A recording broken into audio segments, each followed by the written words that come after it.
싸구려 옷의 직업은 농부. 가장 가난한 대통령의 화려한 은퇴. 이민정 기자. 후후 월드에서 발췌.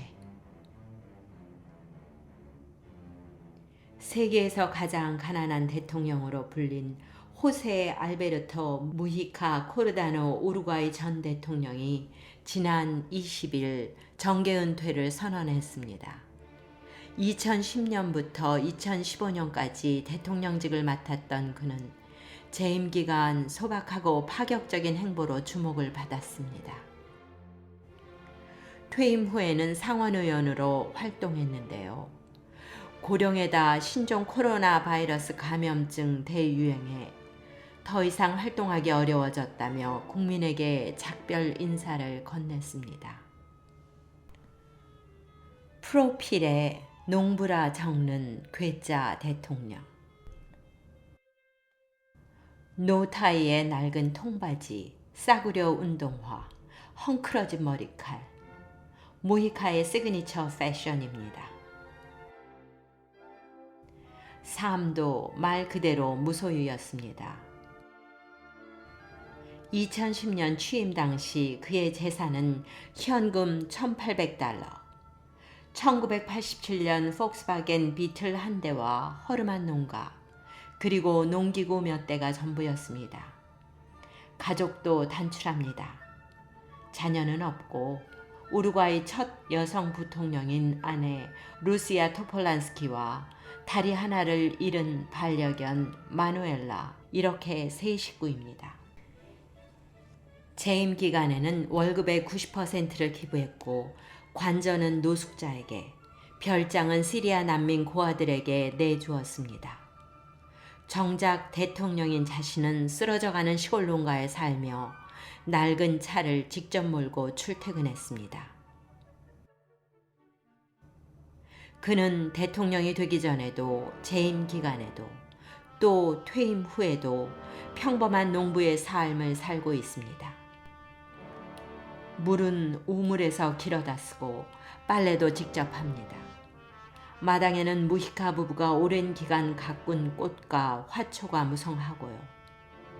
무히카는 대통령이 되어서도 자신의 프로필에 농부라고 적었다네요. 이런 그를 전 세계는 세계에서 가장 가난한 대통령이라고 부릅니다. 하지만 정작 그는 이렇게 불리는 걸 좋아하지 않습니다. 나는 가난한 것이 아니라 절제하는 것일 뿐이라는 겁니다. 1935년 빈농의 아들로 태어난 무히카는 어릴 때부터 생계의 전선에 뛰어들었습니다. 8살의 아버지를 열고 가족과 함께 꽃을 팔아 근근히 생활을 이어갔죠. 하지만 1960에서 1970년대 군사 독재 정권이 들어선 뒤 도시 게릴라 운동가로 변모했습니다. 1962년 도시 게릴라 조직 투파마로스 인민해방운동에 합류해 무장 반군이 됐습니다. 하수구를 거점으로 게릴라 투쟁을 벌인 탓에 사람들은 그를 로빈 후드라고 불렀습니다. 경찰에 체포된 뒤에는 교도소 땅굴을 파 2번이나 탈출한 탈옥수로 또 37살에 투옥돼 14년간 감옥살이를 한 장기수로도 기록됐죠. 석방된 뒤에는 정계에 투신 1994년 게릴라 출신의 첫 하원 의원으로 선출됐습니다. 이후 1999년 상원 의원을 거쳐 2005년 농축수산부 장관을 지냈고요. 2009년 11월 대선에서 중도 좌파 연합 플란테 암플리오 후보로 나서서 우루과이 대통령이 됐습니다. 현지에서는 무히카의 무장 반군 이력을 두고 논란이 있습니다. 무력 투쟁 과정에서 무고한 희생자가 생겼다는 비판입니다. 그래서일까요? 무히카는 감옥 생활 얘기를 거의 꺼내지 않습니다. 지난 2013년 뉴욕 타임즈와의 인터뷰에서도 투옥 생활은 반성의 시간이었다며 말을 아꼈습니다. 대통령에 취임한 뒤에는 실용주의 정책으로 우루과이 정치, 경제 발전의 토대를 닦았다는 평가를 받습니다. 극단적인 사례 중 하나가 마리화나 합법화입니다. 정부의 통제 안에서 경작, 유통을 허용해 마약 범죄를 끊어내자는 취지였죠. 찬반이 극렬히 갈렸지만 무아키는 단호했습니다. 어감만으로 좋은 결과를 얻기 힘들다는 주장이었죠. 사회 취약계층을 위한 주택사업에 남몰래 거금을 기부한 일화도 유명합니다. 서민주택사업이 정권 막바지까지 반대에 부딪히자 그는 재임 기간 내내 월급 일부를 이 사업에 내놨다고 뒤늦게 밝히고 사람들을 설득했습니다. 내 월급을 보내서라도 서민주택 사업을 성공적으로 마무리하고 싶었다는 진솔한 고백은 국민의 마음을 움직였습니다. 또 총소득세 정책을 통한 조세개혁은 빈곤 감소와 성장률 제고로 이어졌습니다. 당시 유럽발 경제 위기에도 우루과이는 매년 평균 5.7%의 경제 성장률을 기록했습니다.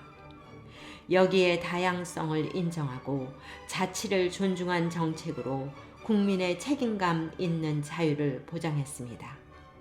그의 퇴임 직후 지지율은 65%로 취임 직후 지지율인 52%를 뛰어넘었습니다. 그라시아스 페페. 무이카의 매력은 탈권위적이고 친근하면서도 강력한 카리스마입니다. 이런 그를 우루과이 국민은 페페라는 애칭으로 부릅니다. 2012년 유엔 지속 가능한 발전 정상회의에선 자신의 철학을 특유의 소박한 언어로 설파하기도 했는데요. 당시 그는 갚고 또 갚고 할부금을 다 갚을 때쯤이면 이미 노인이 되어 있고 인생이 끝나 있음을 깨닫게 됩니다. 이것이 인간의 숙명인가 묻게 됩니다. 라고 말했습니다. 은퇴 연설도 마찬가지였습니다.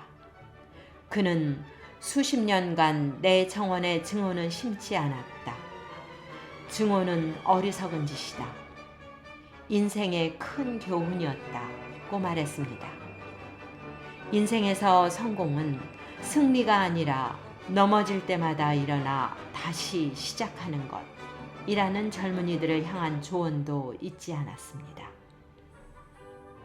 그가 정치인으로서 남긴 마지막 연설은 소셜미디어를 통해 회자됐습니다. 그리고 많은 이들이 이렇게 작별 인사를 달았습니다. 그라시아스 페페. 고마워요 페페.